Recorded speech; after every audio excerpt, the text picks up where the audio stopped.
Hello student, তোমরা কেমন আছো? আশা করি তোমরা সকলেই ভালো আছো। প্রতাপ একাডেমি কোচিং পরিবারে তোমাদেরকে সকলকেই স্বাগত জানাই। তোমরা যারা ক্যালকাটা ইউনিভার্সিটির আন্ডারে ফার্স্ট সেমিস্টারে পড়াশোনা করছো, তোমাদের জন্য আজকের আমি নিয়ে চলে এসেছি একেবারে শেষ মুহূর্তে এডুকেশন অনার্সের সেক A1 পেপারে 5 মার্কস 10 মার্কস ও 2 মার্কসের গুরুত্বপূর্ণ প্রশ্নগুলি। এই প্রশ্নগুলি তোমরা শেষ মুহূর্তের জন্য দেখে যাও।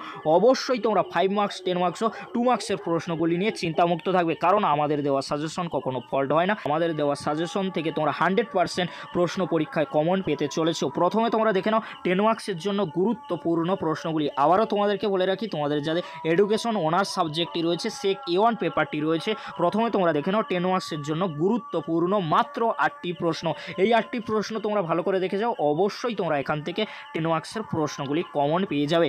যোগাযোগের সংজ্ঞা দাও, যোগাযোগ প্রক্রিয়ার প্রকৃতি ও বৈশিষ্ট্য আলোচনা করো, কার্যকর যোগাযোগ প্রক্রিয়ার নীতিগুলি আলোচনা করো, শ্রবণের বিভিন্ন বাধাগুলির ওপর আলোকপাত করো। এই যে 3টি প্রশ্ন বললাম, 3টি প্রশ্ন খুবই গুরুত্বপূর্ণ। এখান থেকে একটি প্রশ্ন পরীক্ষায় আসার সম্ভাবনা প্রবল থেকে প্রবলতর রয়েছে। নেক্সট প্রশ্ন কি রয়েছে তোমরা দেখে নাও, বিভিন্ন প্রকার শ্রোতার সংক্ষিপ্ত বর্ণনা দাও, দলগত আলোচনার মাধ্যমে যে সকল ব্যক্তিত্বের সংলক্ষণ এর মূল্যায়ন করো, সেগুলির তালিকাবদ্ধ করো, লিখন প্রক্রিয়ার সঙ্গে যুক্ত বিভিন্ন কার্যাবলীর সংক্ষিপ্ত বিবরণ দাও। প্রশ্নগুলি অত্যন্ত গুরুত্বপূর্ণ, তোমরা ভালো করে দেখে নাও। তারপরে তোমরা দেখে নাও পরবর্তী যে 10 মার্কসের প্রশ্ন রয়েছে, শ্রেণীকক্ষে যোগাযোগ ব্যবস্থার প্রকারভেদ লেখো। শিক্ষক শিক্ষিকাগণ অবাচনিক যোগাযোগ স্থাপন কি কৌশল গ্রহণ করেন? দলগত আলোচনা বলতে কী বোঝো? শ্রেণীকক্ষে দলগত আলোচনা প্রকারভেদ আলোচনা করো। এই প্রশ্নগুলি অত্যন্ত গুরুত্বপূর্ণ 10 মার্কসের জন্য। এবারে তোমরা দেখে নাও 5 মার্কসের জন্য মাত্র কয়েকটি প্রশ্ন।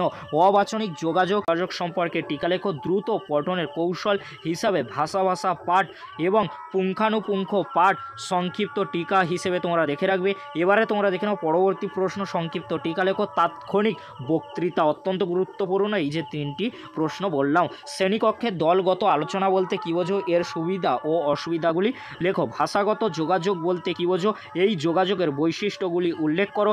যোগাযোগ প্রক্রিয়া কি? যোগাযোগে শ্রেণীবিভাগ করো। শ্রবণ দক্ষতা কি? শ্রবণ দক্ষতার নীতিসমূহ আলোচনা করো। শোনার ক্ষেত্রে প্রধান সমস্যাগুলি কি কি? এই যে প্রশ্নগুলি বললাম, প্রশ্নগুলি 10 অথবা 5 মার্কসের জন্য অত্যন্ত গুরুত্বপূর্ণ। এখান থেকে প্রশ্ন পরীক্ষায় আসার সম্ভাবনা 100% রয়েছে।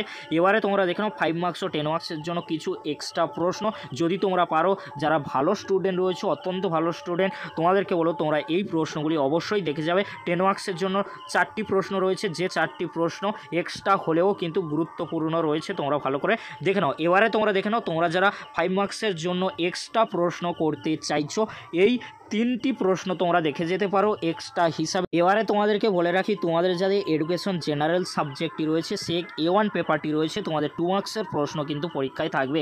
2 মার্কসের জন্য অত্যন্ত গুরুত্বপূর্ণ প্রশ্নগুলি তোমরা দেখে নাও। একের দাগে যে প্রশ্নগুলি রয়েছে অত্যন্ত গুরুত্বপূর্ণ 2 মার্কসের জন্য, প্রশ্নগুলি তোমরা ভালো করে দেখে নাও। পরবর্তী প্রশ্ন কি রয়েছে তোমরা দেখে নাও। 2 মার্কসের জন্য 2 দাগে যে প্রশ্নগুলি রয়েছে অত্যন্ত গুরুত্বপূর্ণ।